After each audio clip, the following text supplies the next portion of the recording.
Good morning everyone. Today I will be presenting my lecture on the topic development of occlusion. I am Dr. Rashi Singh from the Department of Peadiatrics and Preventive Dentistry. I will be covering the topic under these headings: the definition of occlusion, the periods of occlusal development, the predental period, which includes the mouth of the neonate, the gum pads, the precociously erupted primary teeth, deciduous dentition period, the mixed dentition period including the first and the second transitional periods, and the permanent dentition period. Coming to the introduction, childhood is a mirror in which are reflected the propensities of adulthood. Similarly, an ideal primary dentition is the indicator of the future ideal permanent dentition. The various functions of the deciduous dentition are to provide mastication as well as maintain the occlusion and the space for permanent dentition. Occlusion. Now, the term occlusion is derived from the Latin word occlusio, which is defined as the relationship between all the components of the masticatory system in the normal function, dysfunction, and parafunction. An ideal occlusion is the perfect interdigitation of the upper and the lower teeth. Coming to periods of occlusal development, it can be divided into the following developmental periods, which is the predentate period or the neonate's mouth, the deciduous dentition, the mixed dentition or the transitional period, and the permanent dentition period. Coming to the predentate period, it is the period immediately after birth during which the neonates do not have any teeth, and it usually lasts for about 6 months after birth. Then the mouth of the neonate is a period of 0 to 6 months in which there is presence of gum pads. Now, gum pads are alveolar arches of an infant at the time of birth. They are greatly thickened oral mucous membranes of the gum, which soon become segmented. Each segment is a developmental tooth site. They are pink in color and firm in consistency. Now, the pad gets divided into a labiobuccal and a lingual portion. There are presence of transverse grooves which separate the gum pads into 10 segments. Now, the groove between the canine and the first molar region is called as a lateral sulcus, which helps us judge the inter-arch relationship. Coming to the upper gum pad, it is usually horseshoe shaped and has presence of a gingival groove developing the gum pad from the palate, a dental groove starting from the incisive papilla extending backwards to touch the gingival groove in the canine region, and then moves laterally to end in the molar region. And also there is a presence of a lateral sulcus, which is a groove separating the canine and the deciduous first molar segments. The lower gum pad, it is U-shaped and rectangular with anterior portion everted labially and characterized by again the gingival groove demarcating the lingual extensions of the gum pad, dental groove joining the gingival groove in the canine region, the lateral sulcus separating the canine and the first deciduous molar segments. The relationship of the gum pads. Now, the maxillary gum pad is more prominent, exhibiting a class 2 pattern. The mandibular lateral sulci lie posterior to the maxillary lateral sulci. There is a complete overjet. At rest, the anterior open bite is seen with contact in the molar region. The tongue protrudes anteriorly through this space. The intermaxillary space closure occurs with the eruption of the primary teeth. The mandibular functional movements are mainly vertical with a limited anterior posterior movement, and the lateral movements are completely absent. Then coming to the tongue is comparatively large in relation to the small mouth. It is flat, thin and blunt tipped, probably due to a short frenum. Now, the tongue at this stage performs only one function, that is, it acts as a piston while suckling. Coming to the oral functions, the only priority of a newborn infant is to obtain milk and transfer it into the GI system. Now, this is achieved by two movements, one is suckling and swallowing. Suckling basically consists of small leveling movements of the lips, which is a reflex action in infants. The suckling and the infantile swallow normally disappear during the first year of life. Then coming to precociously erupted primary teeth.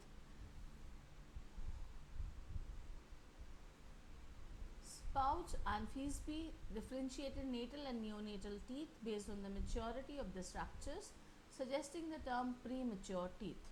The teeth or the group of teeth which are present at birth are denoted as natal dentition, whereas neonatal teeth are those which erupt during the first month of life.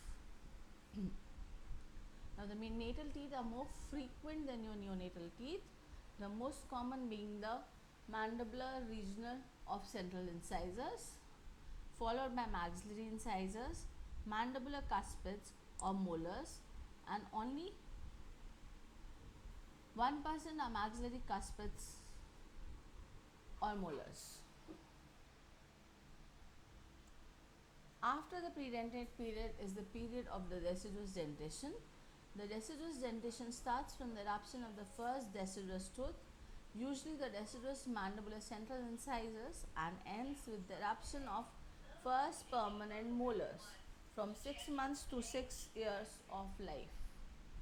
By 2.5 years of age, the deciduous dentition is usually complete and full in function. Root formation of all the teeth is complete by 3 years.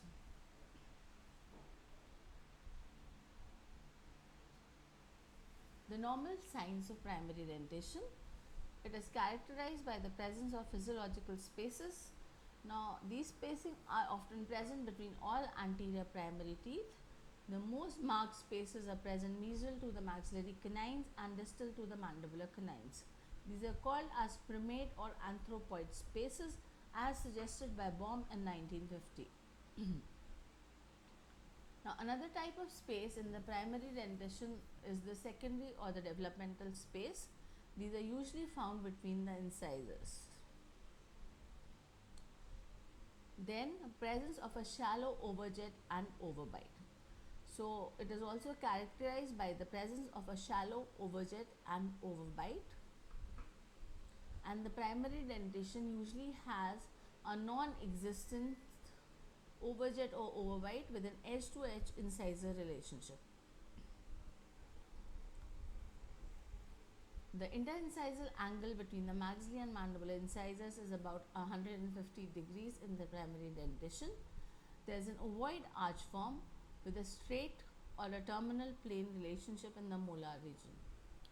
Coming to terminal plane relationship, the primary dentition is complete after the eruption of the second primary molars. The mesial distal relationship between the distal surface of the upper and the lower secondary primary molars is called as the terminal plane. When the primary teeth are in contact in centric occlusion. The terminal plane has further been classified according to Baum into 3 different types. One is the flush terminal plane, the mesial step, and the distal step. Now, the flush terminal plane. When the distal surfaces of the maxillary and mandibular second molars are in the same vertical plane, this is the normal molar relationship in the primary dentition because the mesodistal width of the mandibular molar is greater than that of the maxillary molar. Coming to the mesial step, in such a case, the distal surface of the mandibular deciduous second molar is mesial to the distal surface of the maxillary deciduous second molar. Coming to the distal step, here the distal surface of the mandibular deciduous second molar is more distal than the distal surface of the maxillary deciduous molar. The upper molar occludes with 2 opposing teeth. Now, then the next dentition is the mixed dentition stage. This is the period when both deciduous and permanent teeth are seen. It extends from 6 to 12 years of age. The stage is divided into 2 transitional periods. The first pre-transitional period and the second transitional period. Now, the first transitional period is the period of emergence of the first permanent molars and the transition of incisors. The first permanent molars usually erupt at 6 years of age and play an important role in establishing and functioning of occlusion in the permanent dentition. The location and the relationship of the first permanent molar depends much upon the distal surface relationship between the upper and the lower second deciduous molars. The anterior-posterior positioning of the permanent molars is usually influenced by the terminal plane relationship, the earlier mesial shift, the lateral mesial shift, differential growth of the maxilla and the mandible.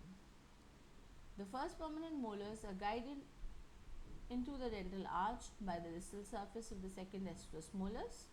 The mesodistal relationship between the distal surfaces of the upper and lower second deciduous molars cannot be of three different types: the flush terminal plane, the mesial step, the distal step. Now, in cases of flush terminal plane, the distal surfaces of both the upper and lower second deciduous molars are in a single vertical plane. This type of relationship is called as a flush or vertical terminal plane. It is a normal feature of the deciduous dentition. The eruption of first permanent molars may also be in the same flush or an end-on relationship. The transition of an end-on relationship to a class 1 molar relationship usually requires 3 to 5 mm of space for the lower molars to move forward. This is achieved by the utilization of physiological spaces and the leeway space in the lower arch and by the differential forward growth of the mandible. The shift from a flush terminal plane to a class 1 relationship can occur in two ways, either by the earlier mesial shift or the lateral mesial shift. The early mesial shift, it occurs early during the mixed dentition period. The eruptive forces of the first permanent molars are sufficient to push the deciduous first and second molars forward in the arch to close the primate space and thereby establishing a class 1 molar relationship. Late mesial shift. Many children lack the primate space and thus the erupting permanent molars are unable to move forward to establish a class 1 molar relationship. In these cases, the deciduous second molars exfoliate and the permanent first molars drift mesially, utilizing the leeway space. Now, this usually occurs in the late mixed dentition period, therefore it is called as the late mesial shift. The mesial step terminal plane in the first transitional period. In this type of relationship, the distal surface of the lower second deciduous molar is more mesial than that of the upper deciduous molar. The permanent molars usually erupt directly into an angles class 1 occlusion. This type of mesial step terminal plane mostly occurs due to early forward growth of the mandible. If the differential growth of the mandible in a forward direction persists, it may lead to a class 3 molar relationship. If the forward growth is minimal, it can establish a class 1 molar relationship. Now, in cases of a distal step terminal plane, it is characterized by the distal surface of the lower second deciduous molar being more distal to that of the upper deciduous molar. So, the erupting permanent molars may therefore be in an angles class 2 relationship.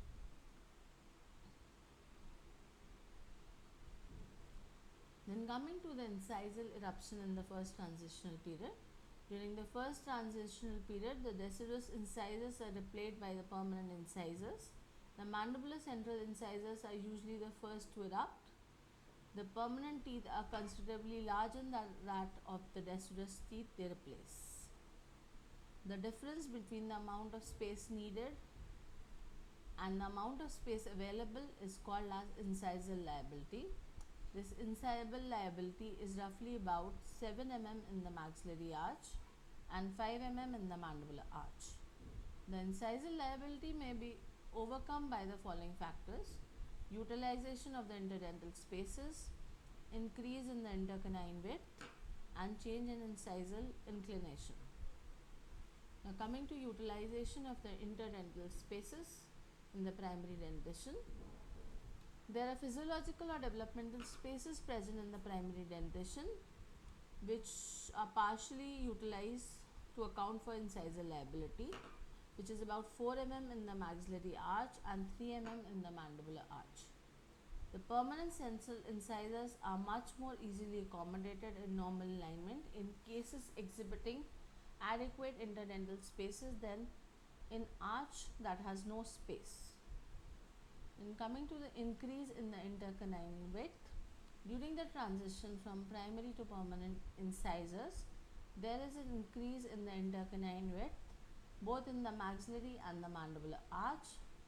This increase is an important factor which allows much larger permanent incisors to be accommodated in the arch previously occupied by the deciduous incisors. Then the change in the incisor inclination.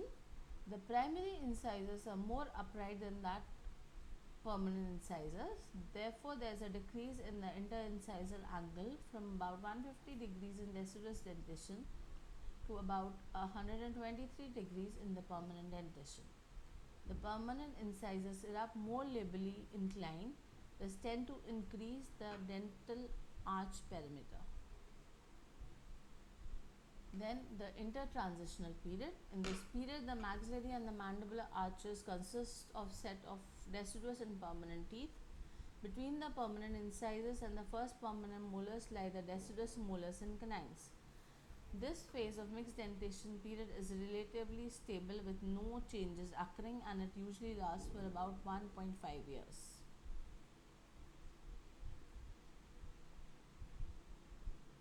Coming to the second transitional period, it is characterized by the replacement of deciduous molars and canines by the premolars and the permanent cuspids. It is characterized by the presence of the leeway space of Nance. The combined mesodistal width of the permanent canines and premolars is usually less than that of the deciduous canine and premolars. This surplus space is called as the leeway space of Nance. It is about 1.8 mm in the maxillary arch and 3.4 mm in the mandibular arch. This excess space is utilized for the mesial rift of the mandibular molars to establish a class 1 molar relationship. Another characteristic of this period is the ugly duckling stage, a transient or self-correcting malocclusion that is sometimes seen in the maxillary incisal region between 8 to 9 years of age, and particularly during the eruption of permanent canines. The eruption of the developing canines displaces the root of the lateral incisors mesially, therefore transmitting of the force onto the roots of central incisors, further getting displaced mesially, and thus there is a resultant divergence of the two central incisors causing a midline spacing.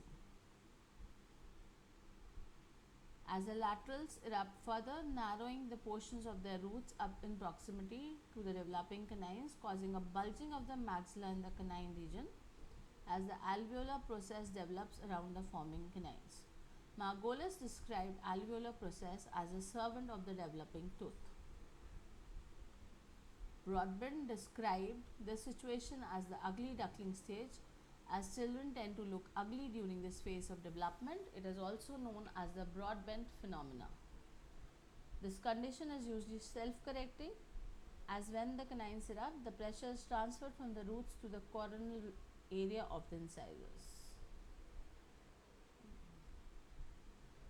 Then the final period is the permanent dentition period. It forms within the jaw soon after birth, except for the cusp of the first permanent molars which form before birth.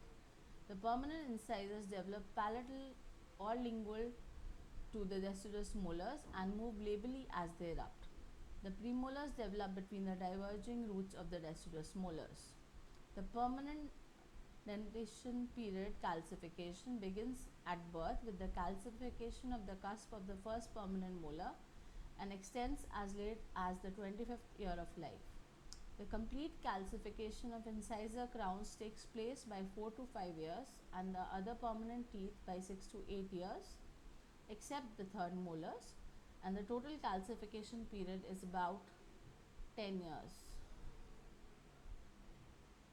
The features of the permanent dentition are a coinciding midline, a class 1 molar relationship of the permanent first molar, a vertical overbite of about 1/3 of the clinical crown height of the mandibular central incisors, overjet, and a curve of Spee.